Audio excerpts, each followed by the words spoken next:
All right, Tom, we are live. All right. Welcome to Tom and Dave, everybody. Special Thursday afternoon edition of Tom and Davesdays. We are live. We are going to be talking some awards. We are going to be talking. We're going to be talking Dave going back to a game in person for the first time in a long time. Yep. I actually don't know how long exactly because I'm assuming you weren't going to like the Celtics game on March 12th, 2020, or like March 10th, whatever Yeah, their no, last home game was.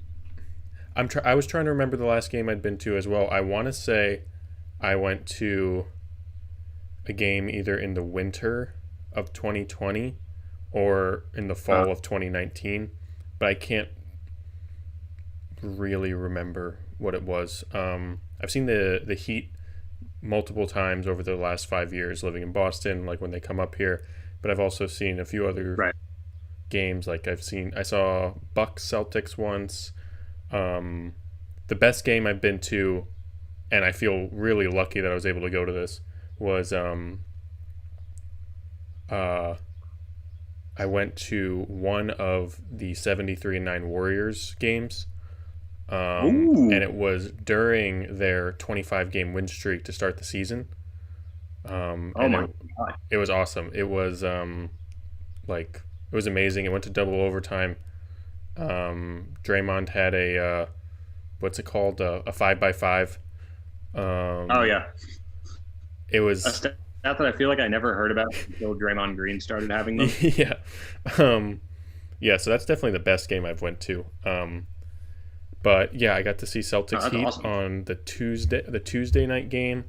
It was cool to see like an important game for the Heat because that game clinched their playoff berth and clinched not being in the play-in tournament as well, um, Right. which was a big relief. And yeah, the Heat just, we talked about it last week that these upcoming games against the Celtics were probably going to be the most important games of the season for maybe the Heat and the Celtics. And the Heat won them 2-0, so I'm very pleased. Oh yeah. And then just building off that, I think like the game after the Heat lost to I forget who, but clinched a or the Celtics lost to Cleveland. Cleveland. Lost to Cleveland last night, which then clinched that they could finish no higher than seventh, Mm-hmm. which meant that both the Heat and the Knicks are. I mean, the Heat were already safely Mm-hmm. in the playoffs, but the Knicks are now also Yeah, safely a playoff team because Boston lost. So in a way, we hit the nail right on the head. Like those two games wound up determining the Celtics season. yeah, they really did. I mean, the Celtics now, not to pivot it onto them, but like over the last 3 weeks, they have lost to Cleveland while they were amidst Mm-hmm. a 10 plus game losing streak, and OKC while they were amidst a 10 plus game losing streak. And they only managed Yeah, to I put saw. up 94 points against the Cavs last night. My God, I saw a lot of Celtics fans after that OKC loss online being Stream issues. The stream